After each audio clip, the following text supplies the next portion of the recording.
How's it going, everybody? It's Carl here, and today we're going to be doing control arms and tie rods on the Saturn. And I got an update for you on the Saturn. See here, we got the back window in. So after I prepped all the glass, next day glass guy came out and put it in, and we're good to go.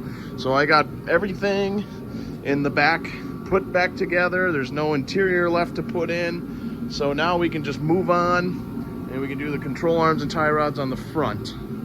So we're moving in the right direction. We're almost there. So yeah, after we get these control arms and tie rods done, off to the alignment, and then we're back driving. And I cannot wait. I'm kind of sick of driving a diesel to work every day. You know, it's getting kind of expensive, but it has been fun. So let's get right into it. We'll get the car jacked up, and then we'll get the wheels off and then see what we're kind of working with here.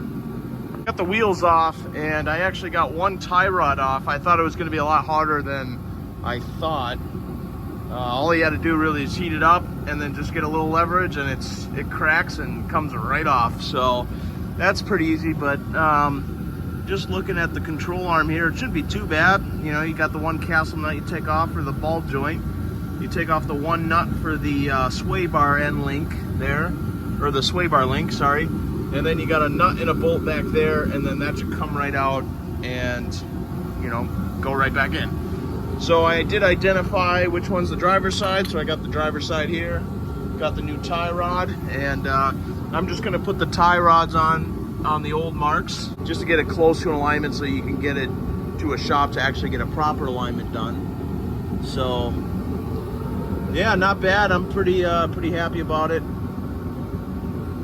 So it is several days later, and where I ended up getting is just the one control arm off on the driver's side, and it was a struggle bus to get that back bolt out, because they're well known to kind of stick inside the bushing, and you can just keep spinning all day long, but there's nothing to push it out because there's not a lot of room to get a punch in there or something to punch that bolt out. So I ended up having to just cut it off with a cutoff wheel and then take out the whole control arm that way. I got it laying around here somewhere.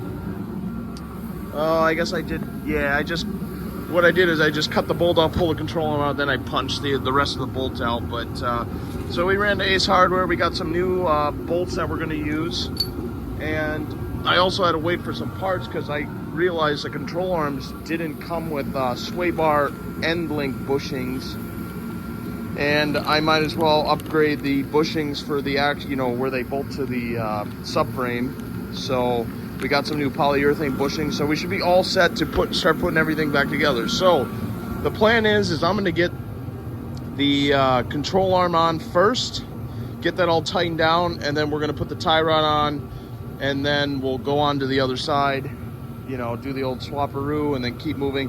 And then the sway bar will go on last, because that might be a two-person job, because you kind of got to get it at the right angle to get it in the control arm. It's kind of a pain in the ass, but so let's get that new control arm in. The passenger side all tore apart. This control arm was the same way. You can only get the bolt out so far, and then it didn't want to spin anymore, so you had to cut it out and then just rip the control arm out. And tie rod came off very easy like the other side, so no complaints there. We can put the new control arm in, new tie rod on. We'll get everything kind of hand tight, as I would say, and then we can go down and torque everything, and then we can try to get the sway bar in there. The sway bar, I think, is going to be the hardest part, trying to get into the control arms. I may even have to put one side of the sway bar on and then feed that end into the other side. I don't know how it's going to work yet, but we'll figure it out.